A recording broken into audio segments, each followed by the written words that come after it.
Gather the tools you will need. Place the tip over your nail and press the front end with your thumb, aligning the curve to match your nail plate. Choose a nail tip that's slightly wider than your nail bed.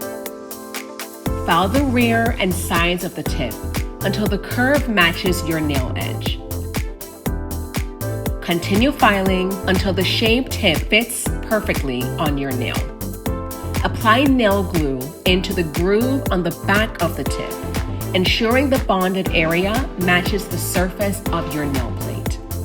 Apply glue to the very edge of the tip to avoid lifting. Place the rear curve of the tip against the rear edge of your nail plate, aligning them.